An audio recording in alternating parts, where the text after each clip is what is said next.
Seeking Level, Chapter 8. Let's start with what you were doing here, Shiro began conversationally, as if he were conducting an interview, as if they were seated at a desk instead of a quasi-standoff at the bottom of a cave-in. From where Keith stood above Shiro, he could see the tension in his back, and knew that while his tone was gentle, his body was ready for a fight. Lance, too, stood at the ready, guarding Shiro with his rifle trained on the Galra. What does Zarkon want with this planet?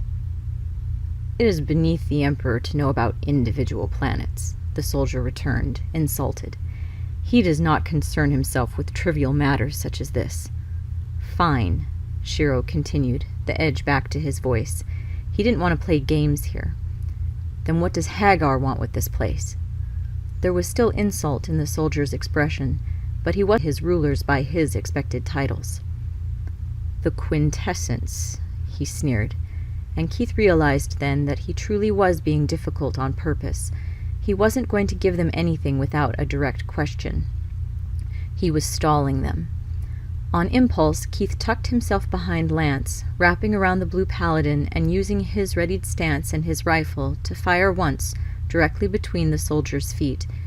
He felt Lance tense against him, not expecting this, but he didn't shake Keith off. They stood together in the aftermath of Keith's spur-of-the-moment decision, Lance relinquishing the trigger of his weapon in case Keith wasn't finished with his warning shots. "Careful, man," Lance whispered, their heads close together. Keith understood. Lance didn't want him to compromise the integrity of the ground by shooting at it, but he also didn't want to compromise Keith's assertion of control by warning him loud enough the soldier could hear him.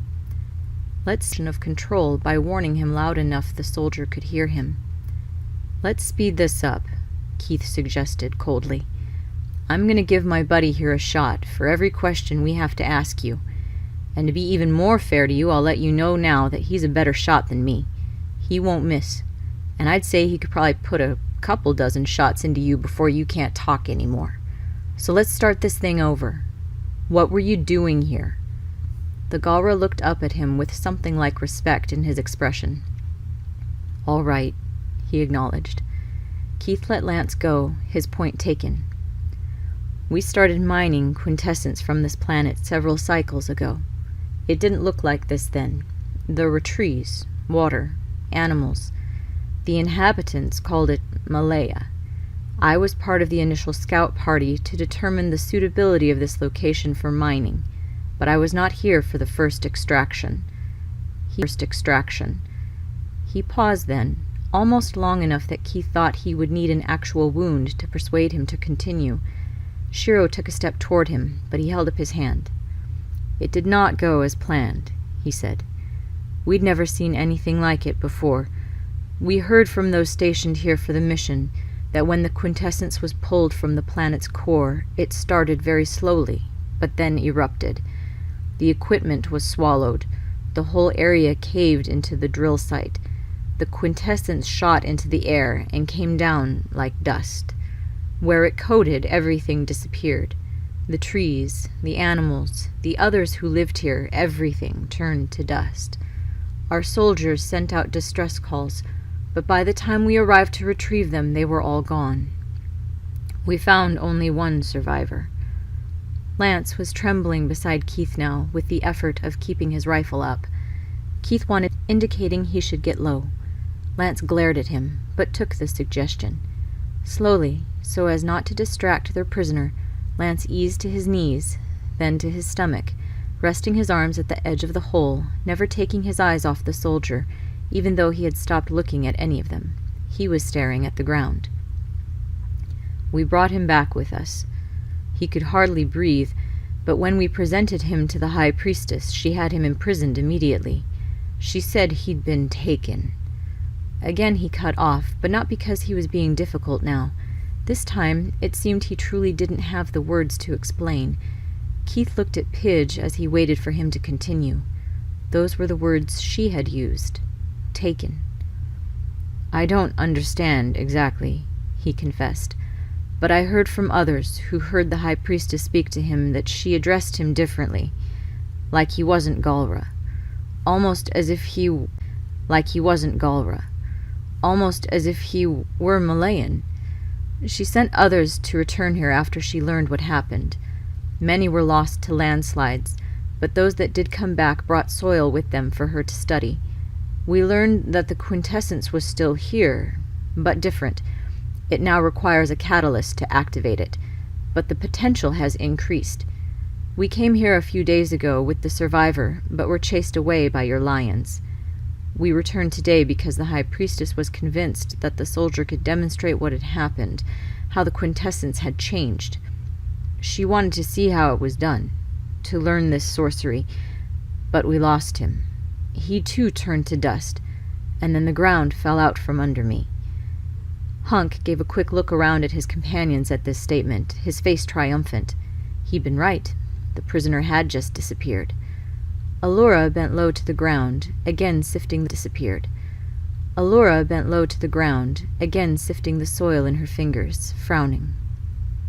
That's all I know, he finished, sliding against the dirt to a seated position, hanging his head. Now, please finish me quickly. Pidge, Shiro called up, we're going to need your Bayard down here. Though she looked uncertain, as if she wanted to demand something else from their captive, Pidge did as instructed and shot her grappling hook into the hole. Take it, Shiro invited. We'll get you out of here, as promised. We have contacts for people like you. We can get you somewhere safe. Hesitantly, the soldier picked up Pidge's hook, using it to make a harness for himself, staring the entire time at Shiro, silent. Keith watched intently as Pidge used her Bayard, with Hunk's help, to haul the soldier from the pit, his mind twisting around the narrative, trying to make something from it. The quintessence, the dust, the surviving and disappearing Galra prisoner, the Green Lion, Lance. The blue paladin was standing again as his target came up from the ground, the effort of holding his guard evident in his body. Keith took his own weapon from his belt, feeling the weight shift as the sword lengthened from the handle. Now that they were on the same level, the long-distance weapon wasn't necessary. I've got him, he told Lance, putting his free hand on his shoulder blade. Take a break. Lance's eyes narrowed at him momentarily, judging if he were being insulted, before dropping the rifle, slumping a bit. In another moment, Shiro joined them, also using Pidge's Bayard and Hunk's strength to get up. What do you make of it? He asked Allura straight away, causing her eyes to widen in surprise. She was clearly not expecting to be looked to for answers. I don't know, she answered, hesitantly, as if hoping inspiration would strike her before she finished the sentence. The quintessence in the soil. It's vibrating.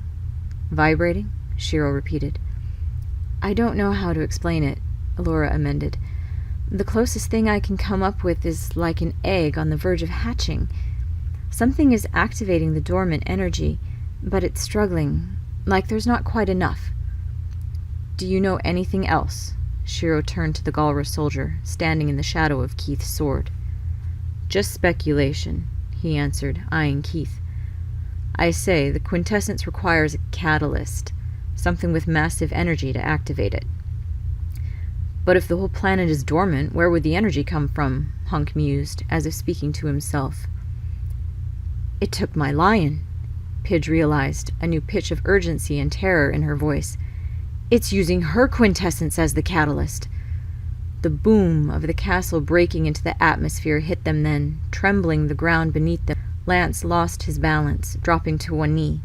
Keith turned to him, and in that instant the Galra sprinted away toward the mouth of the canyon. Don't! Keith yelled, taking off after him. Don't go in there!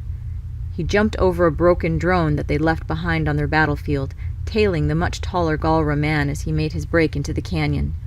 You'll die if you go in there! Keith screamed, hoping to reason him back, since it was becoming very obvious he wouldn't catch him by running. The cliff sides rose dangerously on either side of him as he neared the canyon mouth, darkening the path. Come back! He skidded to a stop when he saw the place where their ship had fallen, everything in him seizing up at the idea of going any farther. He couldn't go in there again. The soldier was getting smaller into the distance. In another minute, he would disappear completely in the curve of the canyon, and then he'd be lost. He knew it was useless, that there was no trust between them. He knew it was useless, that there was no trust between them, even though they had saved him from the hole, and yet he couldn't just let him go. Not in there. Hey! Keith! Someone grabbed at his wrist, and he didn't resist them. He looked at the ground.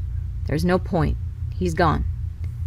Keith let Shiro keep his hold on him as he turned him away from the canyon and back to where the castle hovered just above the surface of the planet. You all right? Shiro asked, as Keith found it difficult to turn his attention from where the Galra had gone. I lost him, Keith heard himself growl, feeling responsible. He was supposed to be guarding him, but he turned his attention away for just long enough. He won't make it in there. Shiro took a second to also look down the canyon, then at Keith. That's on him, not you, Shiro told him, sounding so sure and solid. It steadied Keith a bit. Come on, let's get the Green Lion back. Waited for them by the pod Karan had dropped to pick them all up. What's the plan? Hunk asked Shiro as they entered together, Keith feeling some anxiety strip away as he stepped into the reliable machine that would take him out of here. Soon he'd be back in the castle, away from the dust. He looked at Lance, who met his eyes for a second before turning away. Pidge was the only one who looked even close to how he felt, her hands balled up tight and her body rigidly anticipating getting on with it. We'll have to use the castle to pinpoint the Green Lion's location, Shiro was saying as Keith tuned back into the conversation. Once we find out where she is, we'll decide how to retrieve her. The rest of the team nodded at the plan, then focused their energy inward in preparation. Keith found himself next to Lance, studying him hard.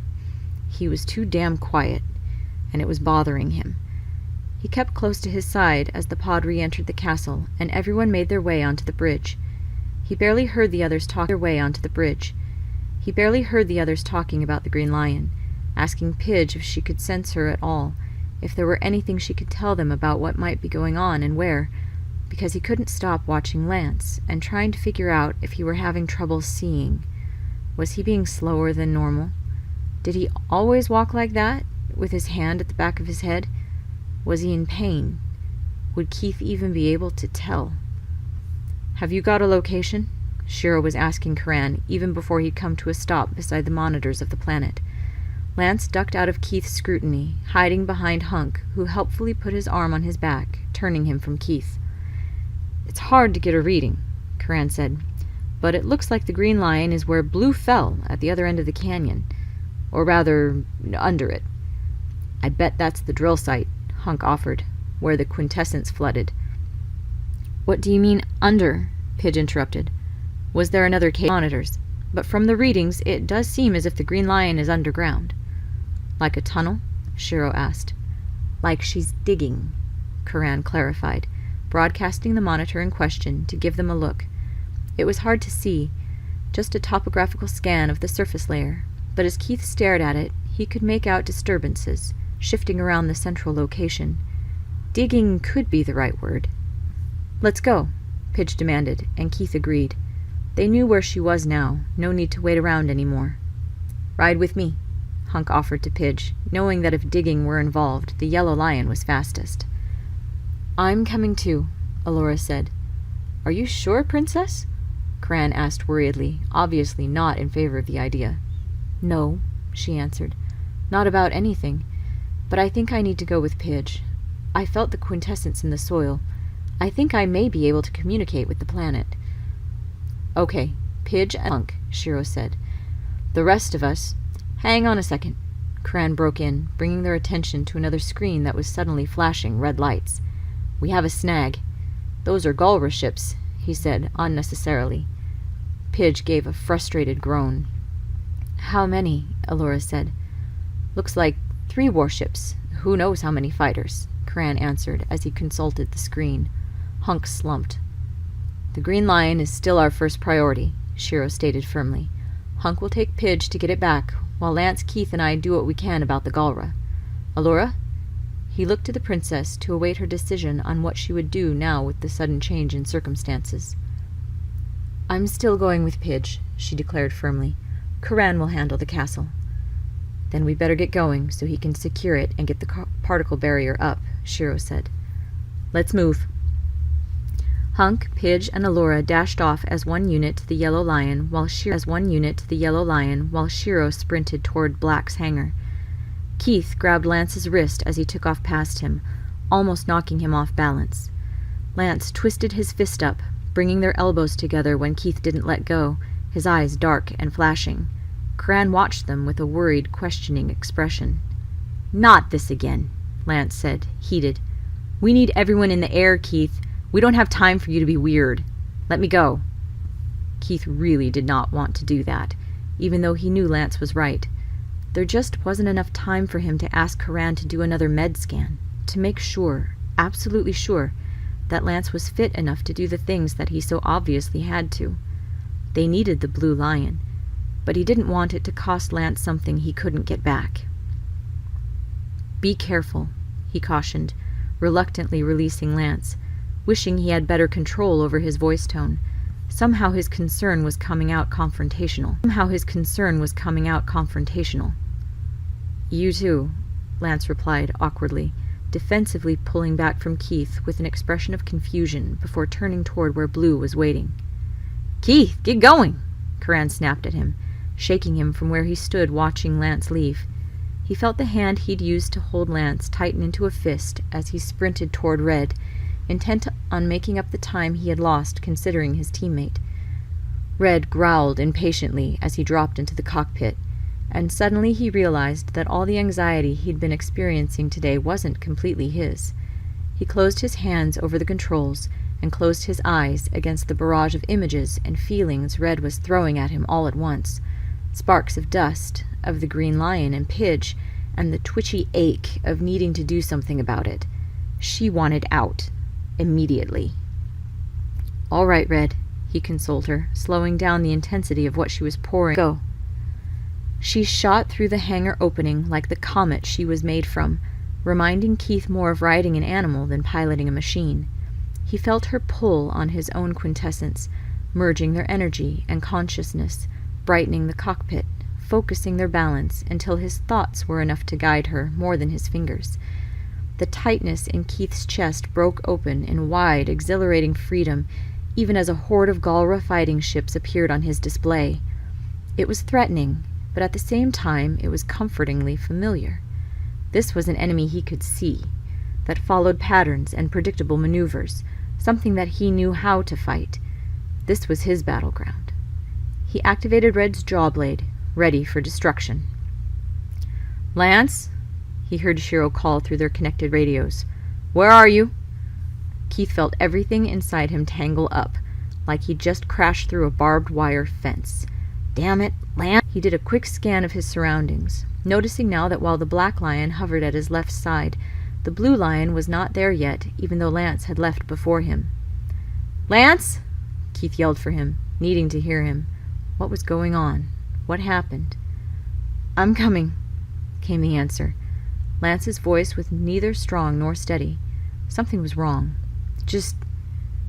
I need a minute." It was hard for Keith to hear clearly through the limitations of the technology that connected them, but there was definitely a tremor in Lance's voice now. He'd heard it before, in the canyon, right before Lance had admitted that he wasn't good enough to pilot the Blue Lion. "Stay where you are," Keith instructed, punching the words as hard as if he were shoving Lance into a chair. He couldn't do this. If he flew into combat and lost control, lost his sight, lost consciousness, Keith wasn't sure he could protect him. That couldn't happen. "Lance, what's going on?" Shiro asked, stress crumbling around the edges of his calm.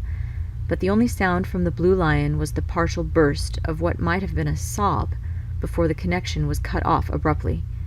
Keith felt his shoulders tense, wishing things would just stop for a second so he could figure this out, so Karan could go check Blue's hangar, something.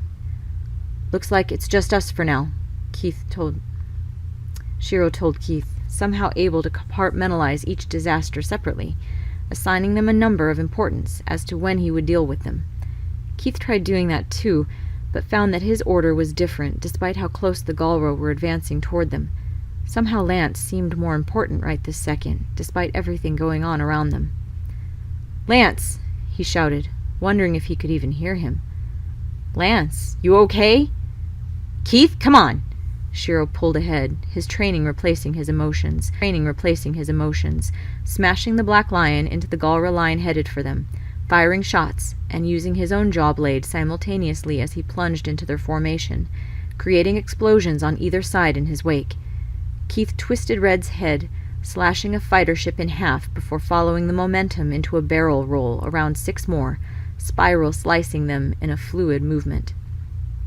"We got this," Keith said aloud, talking to Lance as if he could hear, talking to himself. "Just stay where you are. Stay safe." He had to turn his full attention to the battle then, not being able to help Lance anymore, if barking partial sentences at him could be considered helping in the first place. In a way, he was relieved he wasn't there, even though he wasn't sure what was going on, even though that left only Shiro to help him with the Galra. They'd been through worse. Maybe. "Do what you can," Shiro also encouraged Lance, though they were exposed. But he knew it didn't matter what he wanted. Lance would do it anyway. The best way to keep him out of this was to finish before he even started. Keith raced Red up close to Shiro, flying in a double helix through a patrol, trying to break their way through to what they really needed to destroy. The fighters were a nuisance. The warships were the true targets. They just had to get past to do something about them. Keith plunged Red forward, using her speed at its finest.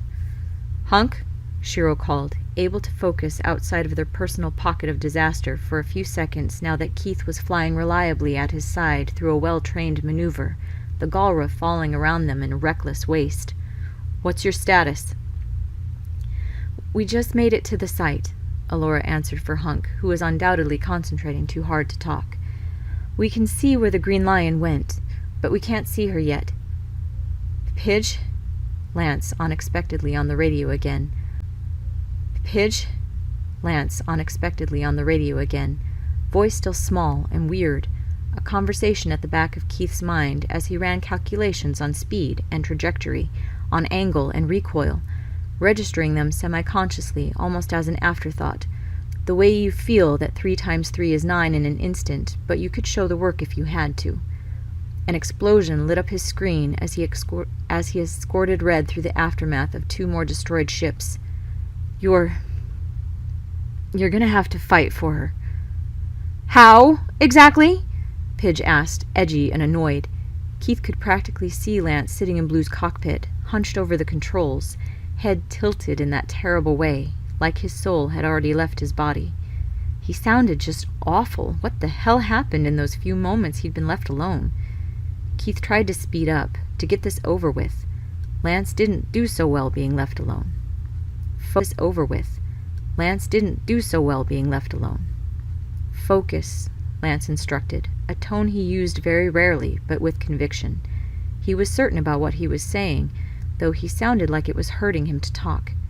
"You're going to have to pull." "But I can't feel her!" Pidge snapped, helplessness converting into hostility, missing completely the obvious strain in Lance's words. "It's like she was never with me!" "It's more like she never left you," Lance corrected, causing a distressing prickling to go over Keith's skin under his suit. He shook it off by smashing into another plane. There were so many. "There she is," Hunk broke in.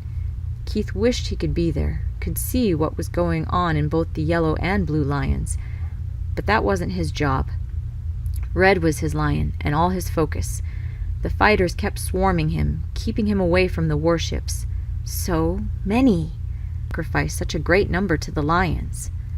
"Keep up," Shiro was yelling, feeling subliminally that Keith wasn't as present in the fight as he should be. "They're trying to push us into the atmosphere." Keith's mind split into sections, one piece trying to do what Shiro wanted, to keep up with all that was going on, track individual ships as they zoomed around them like a hostile flock of birds, as random as rain. The other pieces breaking to circle around the radio voices, putting together images, assessing scenes he could not see. The tiny bit of his consciousness that was left over projected that this just might be the battle that pushed him over the edge of sanity if it went on much longer. He told it to shut up. He was too busy for that kind of prissy bullshit. Red gave a shake of agreement. "How?" Pidge kept asking, gaining volume and intensity every time she said it. "How, Lance?" Every few seconds, another fighter ship exploded in flames, ripped to pieces by Red's claws, only to be replaced with half a dozen more.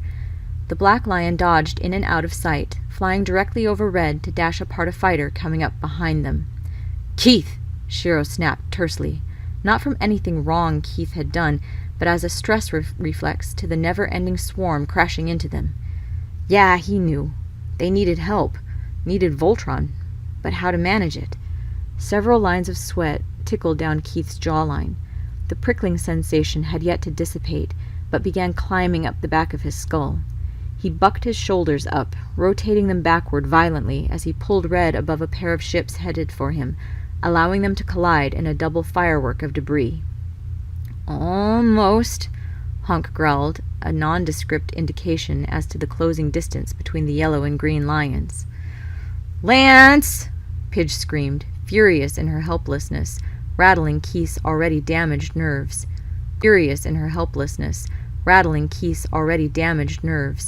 Couldn't she hear? Didn't she understand that every word Lance gave her was difficult?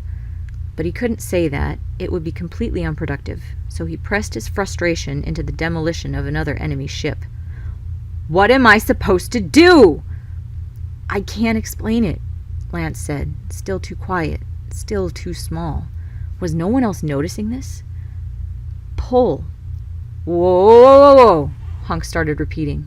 "Is that you pulling, Pidge?" And now his voice sounded off, rattled. Things were not going according to any plan. They were slipping out of control, something Keith hated more than anything. "What's going on?" Keith snapped right on top of Shiro's. "Guys?" "Shut up!" Pidge barked, followed by a heavy grunting yell from Hunk. "Guys!" Shiro shouted again. "The Green Lion is attacking us!" Her voice sounding as though she were holding on for dear life as Hunk entered into combat with the smaller lion. "Her stealth mode has been activated. We can't see her anymore." "Little help here!" Hunk called, sing-song, his annoying coping mechanism to rushes of adrenaline and panic. "We're trying," Shiro responded immediately. "There's a lot going on up here, too." "I'm coming." A streak of blue sizzled across Keith's display, leaving a destructive fire ripple Doppler pattern behind it, racing through the battle on its way to the drill site. "Lance!" Keith squeezed the name through his frozen jaw, hating that he'd been pulled into this, that they hadn't been quick enough. "What are you doing?" "God, don't go down there. Don't take Blue down there. Stop! I'll go!" "Looks like your dance card's full," Lance hissed, already out of sight. "Keith!" Shiro spat his name in a spike of a sound wave through the radio, and then a white flash blanked out his entire display, giving him only enough warning to brace himself as the ion cannon slammed into Red. He felt a jerk on all his internal organs as the force temporarily shifted the atmosphere of the pressurized cockpit, a sensation resembling being punched in the gut and kicked in the chest simultaneously, expelling all the air in his lungs in one sick push. Before he had time to orient himself enough to try and slow Red, to reposition her thrusters back to their original coordinates, she crashed on her back onto the life-draining dirt of Malaya. The white of the ion beam pixelated off the screen, replaced by a dust cloud. Keith heard Shiro grunt painfully as the Black Lion landed next to him.